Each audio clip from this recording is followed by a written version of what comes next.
Good morning, everyone. Thank you so much for joining us today for Mondays with Mark.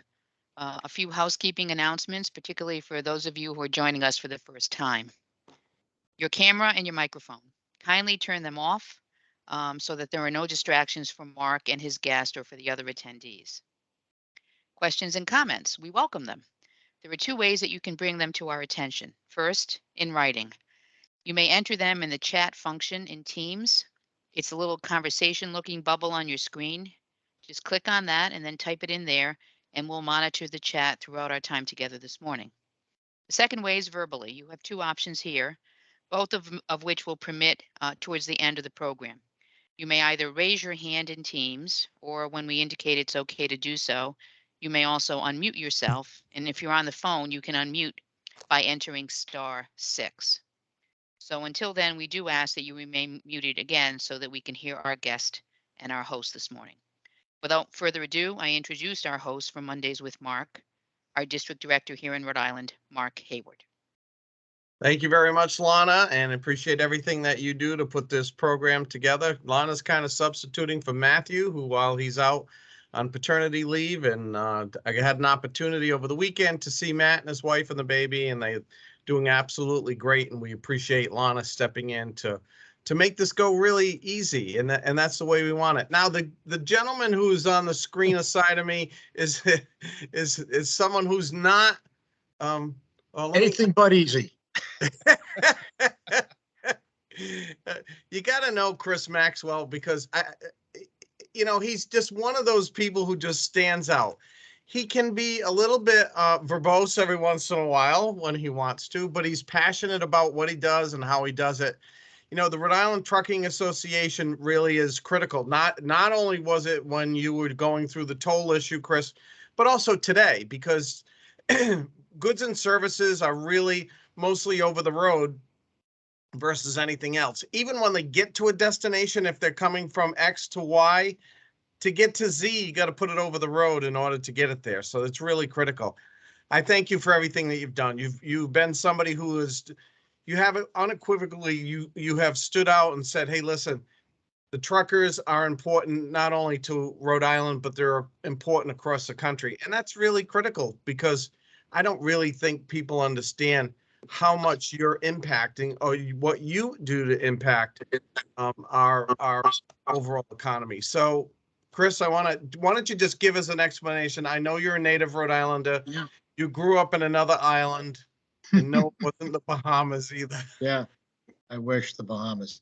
Yeah. No, Mark, you said it. I think COVID certainly put the spotlight on our industry, but I've had a passionate love affair with trucking since I was a young child, and my parents messed that up and sent me off to college. And but my goal is still someday when I get through this chapter of my life, to maybe put a couple of years behind the wheel on a truck. I have a CDL. I'm proud of that, and I'm proud. We all have passions in what we do. Hopefully, and the fact that I'm one of 50 state trucking association executives in the ATA Federation. Carry a lot of pride into this job, and I realize 24/7 that there are tremendous people out making sacrifices, moving America's freight and moving Rhode Island's freight, and it's certainly a calling to be a truck driver and to be anybody in this industry. So it's a passion, and as you noted, I can be a little bit overly passionate sometimes, because I really strongly believe that we don't maybe get the respect we deserve. Sometimes we earn that disrespect, but I think as an industry, especially in Rhode Island, people know certainly who we are and what we do. And in Rhode Island, we move just about 90% of the freight. So when you think about, we just had a great program. ATA sent its Interstate 1 truck, which is the kind of the traveling simulator classroom, down to the University of Rhode Island as part of their National Trucking U program. And Rhode Island, URI has one of the top 10 supply chain programs in the country. So they've really teamed up with American Trucking Associations, who generously sent their truck down to the URI campus. They parked this beautiful truck on the quad at URI, and about 300 trucking either supply chain students or other, worked their way through. They had 4 professional road captains, they call them, who were actual drivers in that truck, manning the simulator, talking to the students about the trucking industry, how it relates to supply chain. And this is the first of its kind in the program where ATA, as part of its Trucking U program, sent the truck, its show truck, out to URI.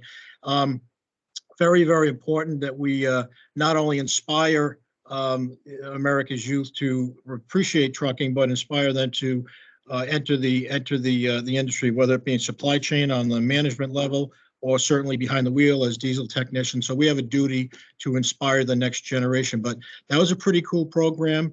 Very proud that they sent that truck up to URI, and it's certainly what we impressed upon those students is, no matter what you get into, the building blocks of our supply chain, nothing happens without trucks. Nothing happens until something moves on a truck, and it's from whether it's the first mile coming off an airplane or a freighter or a rail car.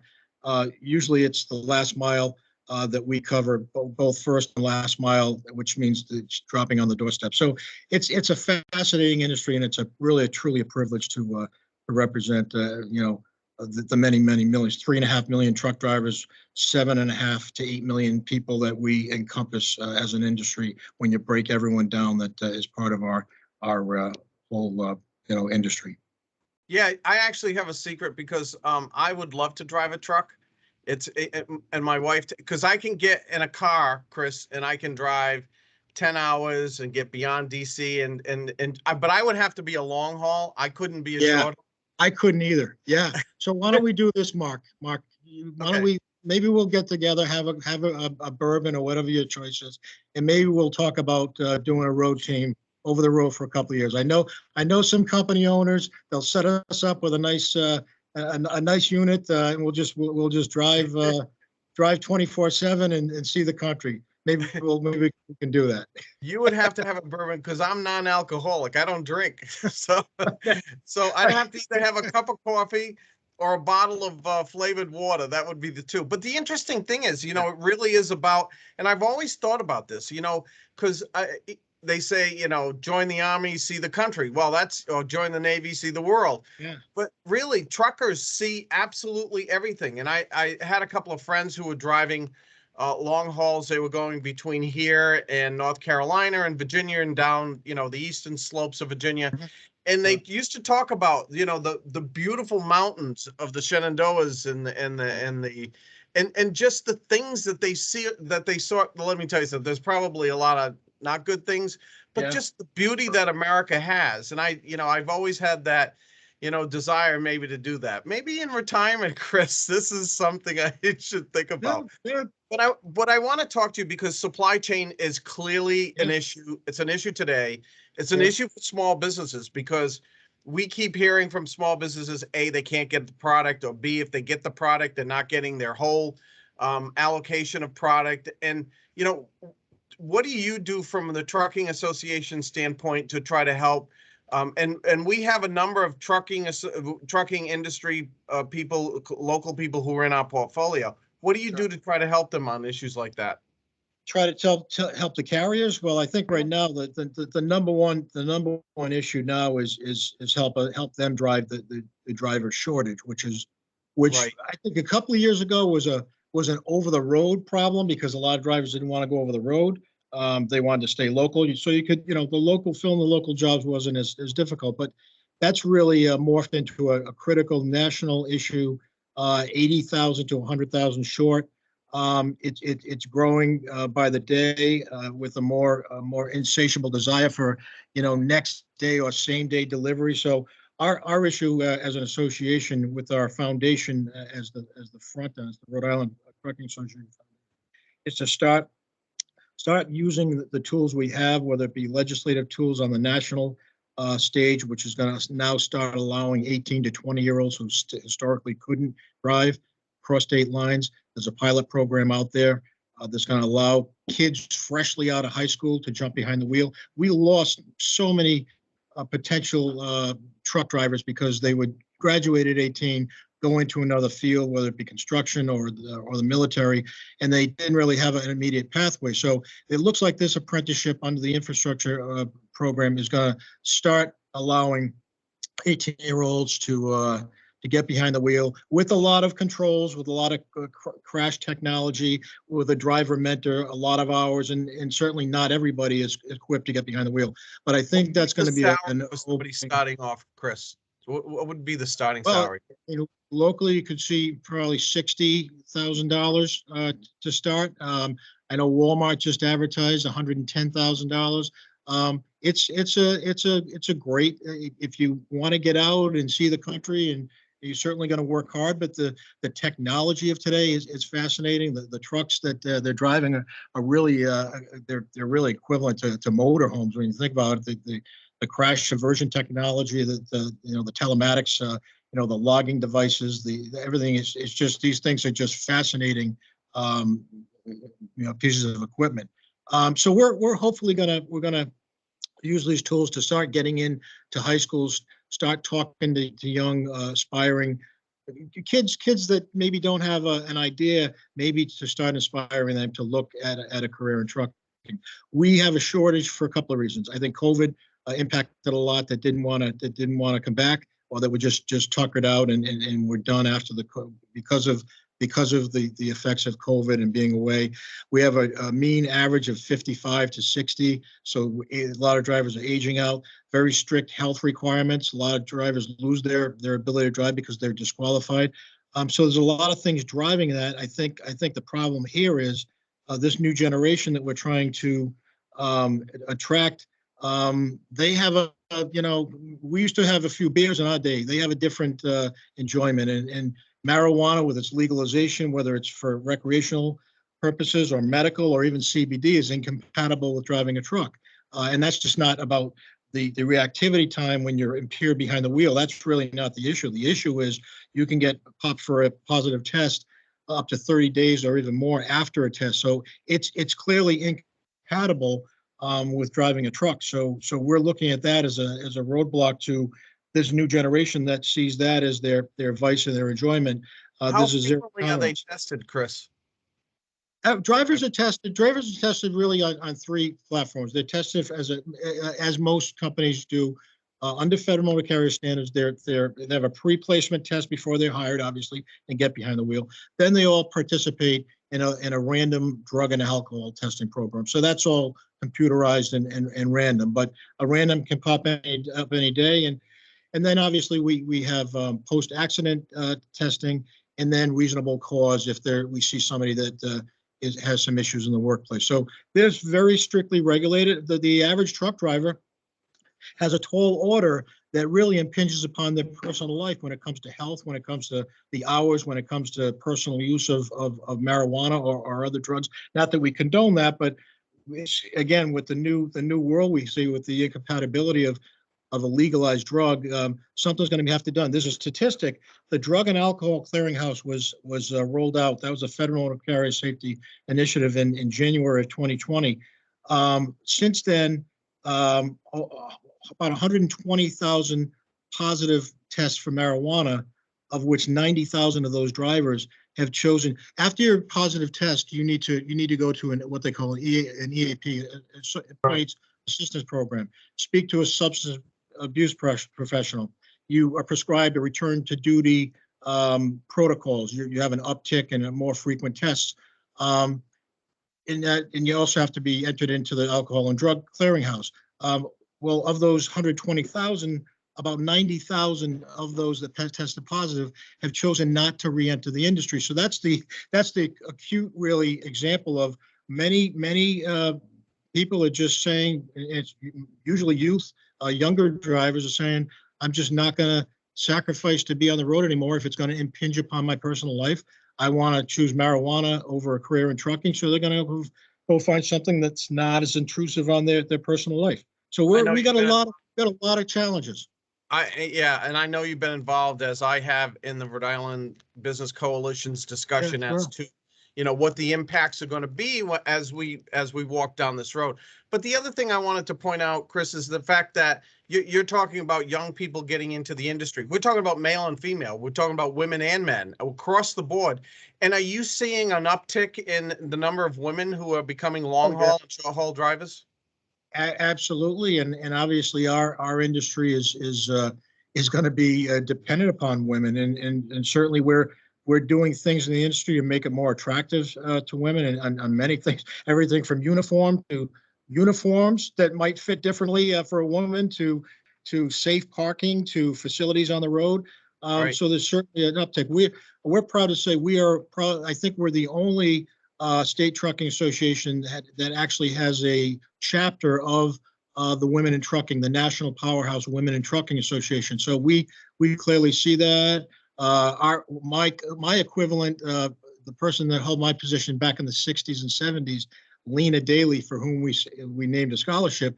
She was the first woman trucking association manager many decades before any other associations had them. So we clearly are before our time, and our incoming chair was with women in construction. My old position.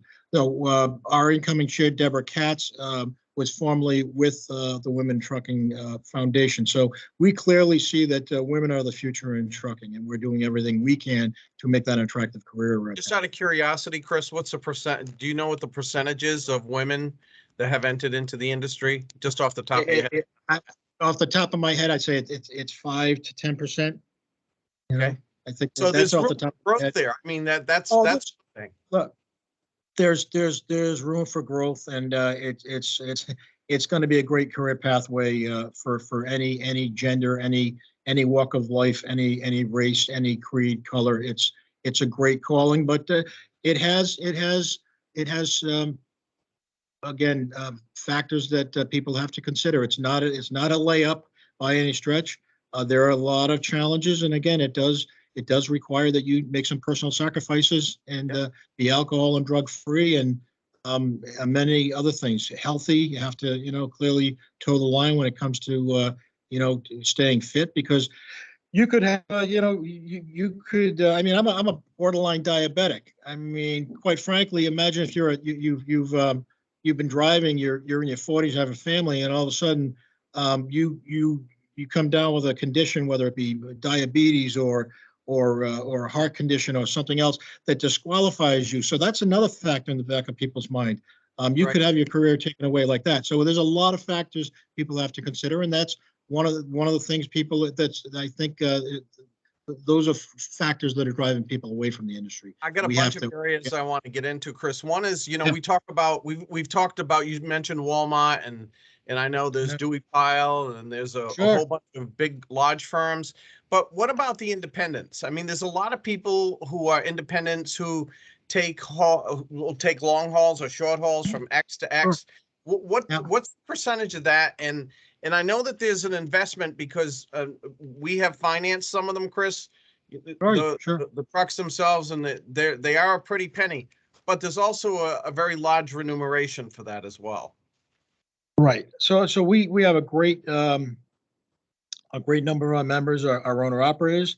A lot of those people chose to be owner operators because they were most likely a company driver, and they saw the value of being independent, running their own business, the pride, the polish, and everything that goes with it. But clearly, there are far more challenges now. Things like them having to absorb their own tolls, things like them having to not be able to absorb these. I saw a great piece on an owner operator a week or so ago that they're going to do everything they can to ride out this fuel spike, but at a point, and it's really going to be felt most acutely by owner operators and smaller businesses. We consider ourselves a small business on wheels. We're not right. Made up of 10,000 carriers. We're made up of small businesses, private carriers who run 20 or less trucks, and that's really 97% of America's trucking are small businesses. So whether it's owner operators or 2 or 3 trucks, those are the ones that are really taking the hit, that either can't pass along these costs, or they can't leverage the buying power of their fuel. or they can't basically get a reimbursement for fuel. So the owner operators are really, I mean, there's the tremendous growth with next day and real, expedited delivery. Certainly with Amazon, we see a number of carriers and new fledgling owner operators that are signing up to offer Amazon. But the great challenges there too. It's not the glamour that it used to have, so to speak. So the owner operators themselves, they're absorbing the increase in diesel, and diesel is up exponentially versus where it was a few years ago. How does that, I mean, we're looking at bottom line, so they would operate, and I think this is what a lot of people are failing to understand. They are independent businesses. They have to operate on a bottom line. And you said that it's difficult to pass those costs on to the shipper? Even if there is a fuel, scalable, situation where they can get something, it's usually only 60% or so. So when you look at this scale of increase, $5 to $6, that's not sustainable. And and I speak to some of our members regularly, and and a lot of these companies they're not getting paid right away, so they're developing these tremendous fuel bills that they're accountable for more in a shorter window than they're getting paid. So there's a lot of disconnect, but this level of increase is not sustainable, and it's not even. There are really two issues now, and it's not just about the price of fuel; it's the availability.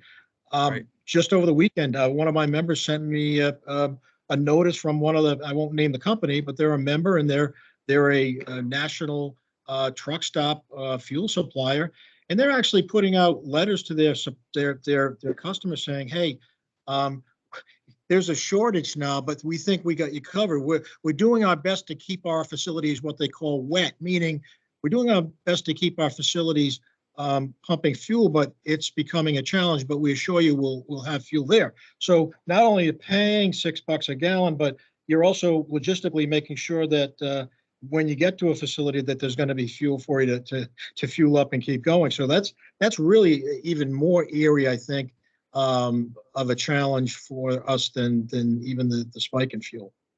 As these truckers go over the open road, and by the way, we're down to 8 minutes left, and I do have a couple more questions. If anybody's got a question, you can pop it into the chat, or you can raise your hand, and we'll make sure that it gets answered. But even I've heard of, don't know this is all anecdotal, Chris, but they said that some of the truckers are actually deviating from their normal routes so that they can get out and get off road, so that they can get fuel at it could be 50 cents cheaper than what they would be doing if they were on the interstate.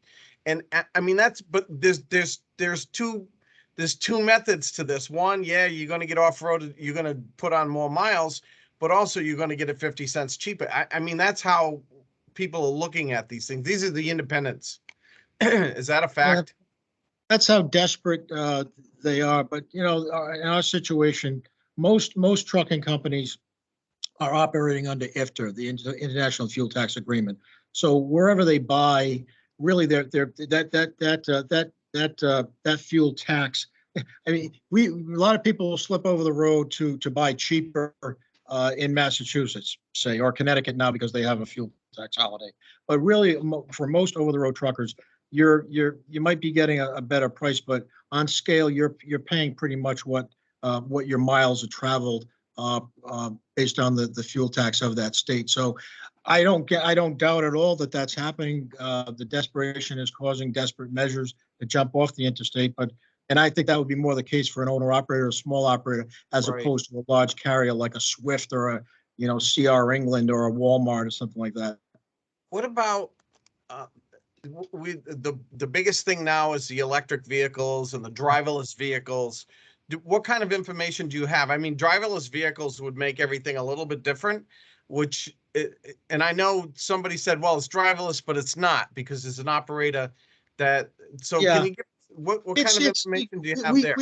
We liken the driverless trucks to an airplane. Airplanes can land and take off themselves, but it's nice to have a human being behind the throttle for security, load custody, override in the case of a technical malfunction. So we see that trucks are now driving. The trucks are driving themselves already. There have been numerous loads that have been delivered without drivers behind the wheel. But there is a driver in the cab. So I think that's the realistic. Right. There will always be a driver in some capacity behind the wheel, for control and custody.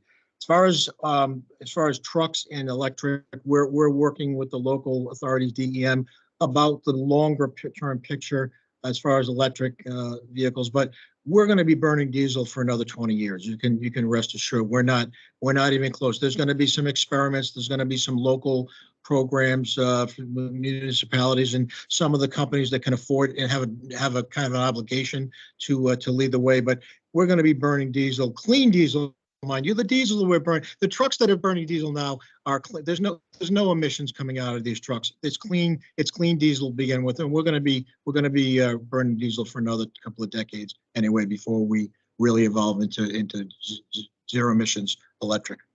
Chris, do you see anything popping up on the horizon as regards to? I know that you were involved with the tolls and the issue on the tolls, and because that's still in court, correct? That is, believe it, yeah. I think most people are mistaken that they see these gantries up. They are functional. They've been functional since 2018. We're 7 years later, believe it or not, that the truck toll plan was rolled out. We filed suit in July of 2018, and I'm happy to say all indications are that trial is finally, after 4 years, it's finally going to be heard in the court. And that's all we ever asked for, is for it to be heard on the merits of his case. So within weeks, we're going to see this in the courts. Chris, who the trucks going? Because I mean, as cars, we go into them all the time, and I don't know if anybody else checks their easy pass. I don't check mine.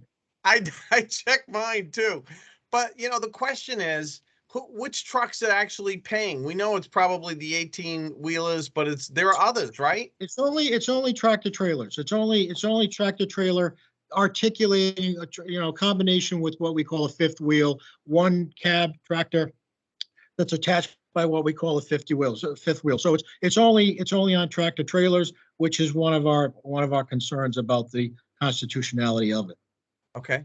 And I know that you led an effort not only here but nationwide, because this is a federal lawsuit. Is that correct? Well, this is the line in the sand. This is going to set the tone and the standard for discriminatory funding, not just with fuel taxes, but other mechanisms for funding, whether it be vehicle miles traveled or fuel taxes.